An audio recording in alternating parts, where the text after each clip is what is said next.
आज हम रामायण के किष्किंधा कांड के उस प्रसंग को खोलते हैं जब बाली के वध के बाद किष्किंधा में शोक छा गया था तथा जीत भी हार के समान लगने लगी थी।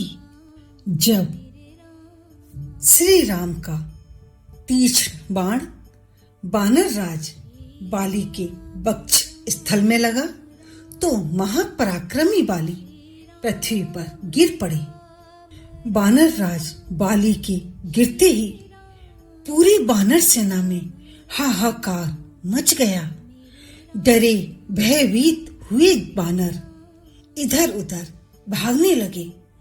कुछ भयभीत वानर भागते हुए किष्किंधा पहुंचे तथा रानी तारा से बोले, हे देवी, वानर राज बाली युद्ध भूमि में गिर पड़े हैं। अब यहाँ रहना सुरक्षित नहीं है। आप अपने पुत्र अंगद को लेकर यहाँ से चली जाइए। लेकिन रानी तारा अत्यंत बुद्धिमती थी। वे वैद्यराज सुषेण की पुत्री थी तथा हर कार्य सोच समझकर विवेक से करती थी। उन्होंने धैर्य से डरे हुए वानरों की बात सुनी तथा इस प्रकार कहा, तुम लोग इतने भयभीत होकर क्यों भाग रहे हो? तुम तो वानर राज बाली के आगे आगे चलने वाले वीर थे। इंद्र के समान तेजस्वी वानर श्रेष्ठ बाली के मारे जाने पर तुम सब लोग इस प्रकार भय से क्यों भाग रहे हो? यदि राज्य के लोभ में उसके भाई सुग्रीव ने श्री राम को प्रेरित करके दूर से चलाए गए बाणों से बाली का वध कराया है तो तुम लोग इस प्रकार क्यों डर रहे हो? तब भयभीत वानरों ने रानी तारा से कहा, हे देवी, अभी आपका पुत्र अंगद जीवित है। आप भाग जाइए तथा उसकी रक्षा कीजिए। इस समय यही उचित है। तब रानी तारा ने दृढ़ स्वर में कहा, इंद्र के समान तेजस्वी वानर श्रेष्ठ बाली के मारे जाने पर यह सारी वानर सेना भय से क्यों भाग रही है? तुम लोग किष्किंधा की रक्षा करो तथा कुमार अंगद का राज्याभिषेक कर दो।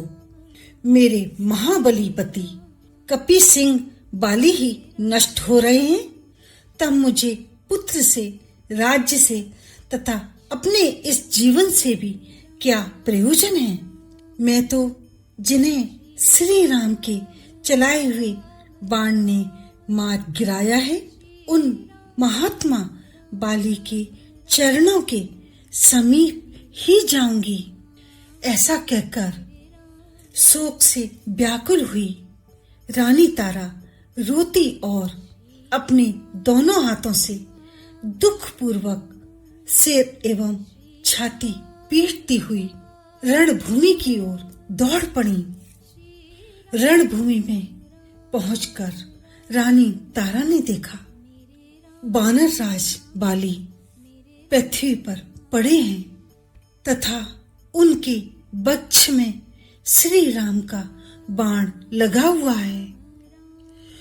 तारा दौड़कर उनके पास पहुंची तथा उनके शरीर से लिपटकर विलाप करने लगी। हे नाथ, आपने मेरी बात क्यों नहीं मानी? मैंने आपको सुग्रीव से युद्ध करने से रोका था, लेकिन आपने मेरी बात नहीं मानी और आज यह दुखद परिणाम आपके सामने है। हे वीर बाली, आपके बिना ये किष्किंधा नगरी मुझे सूनी लग रही है। अब मैं किसके सहारे जीवित रहूंगी।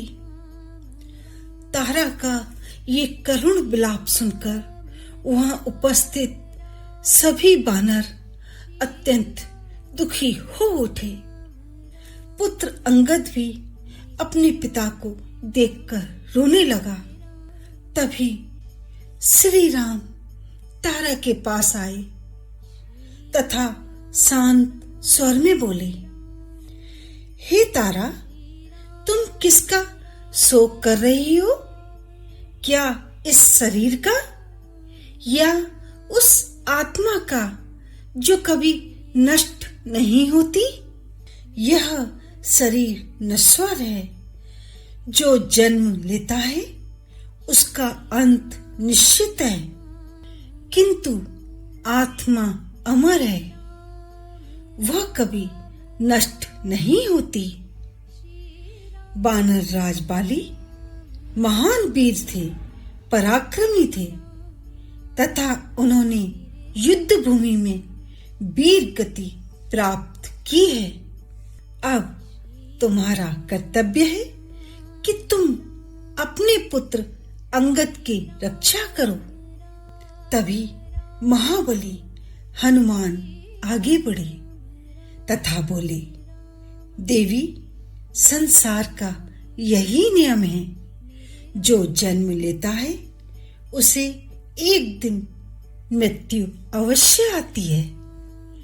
बानर राज बाली महान वीर थे। उन्होंने वीरों की तरह युद्ध किया तथा वीर गति प्राप्त की। अब आपका धर्म है कि आप अंगद की रक्षा करें तथा किष्किंधा की प्रजा का ध्यान रखें। अपने भाई बाली को इस अवस्था में देखकर सुग्रीव का हृदय दुख और गिलानी से भर उठा। वे श्री राम से बोले, प्रभु, मेरे कारण ही मेरे भाई का अंत हुआ है। ऐसे राज्य का मैं क्या करूंगा? मुझे इस राज्य की कोई इच्छा नहीं है। यदि आप अनुमति दें तो मैं भी अपने भाई के साथ प्राण त्यागना चाहता हूं। तब श्री राम ने सुग्रीव को समझाते हुए ये उत्तम वचन कहे, हे सुग्रीव, यह सब समय और विधि का विधान है। अब तुम्हारा कर्तव्य है कि तुम किष्किंधा के राज्य की रक्षा करो और अंगद का पालन करो। इसके बाद सभी बानरों ने मिलकर बानर राज बाली का विधि पूर्वक अंतिम संस्कार किया। पूरी किष्किंधा नगरी शोक में डूब गई। कुछ समय बाद हनुमान जी सुग्रीव को साथ लेकर श्री राम के पास आए तथा हाथ जोड़कर विनीत भाव से बोले, प्रभु, यदि आप आज्ञा दें तो बानर राज सुग्रीव अपने नगर में प्रवेश करके अपने राज कार्य को संभाले। इनका शास्त्र विधि के अनुसार राज्याभिषेक करके इस राज्य का स्वामी बनाकर सभी बानरों का हर्ष बढ़ावें। हनुमान जी की इस प्रकार कहने पर श्री राम ने लक्ष्मण से कहा, लक्ष्मण, मैं नगर के अंदर नहीं जा सकता। तुम जाकर सुग्रीव का किष्किंधा के राजा के रूप में राज्याभिषेक कर दो तथा अंगद को युवराज बना दो। तब श्री राम की आज्ञा से लक्ष्मण ने सुग्रीव का किष्किंधा के राजा के रूप में राज तिलक किया तथा अंगद को युवराज बनाया। इस प्रकार बानर राज बाली का अंत हुआ तथा किष्किंधा में एक नया अध्याय आरंभ हुआ। लेकिन अब आगे की कथा में श्री राम को माता सीता की खोज के लिए वानर सेना की आवश्यकता थी। तो आगे क्या होगा यह हम अगले प्रसंग में जानेंगे। यदि आपको ये छोटी सी जानकारी पसंद आई हो तो प्लीज लाइक एंड शेयर करें, साथ में सब्सक्राइब करना ना भूलें, कमेंट जरूर करें। जय श्री राम।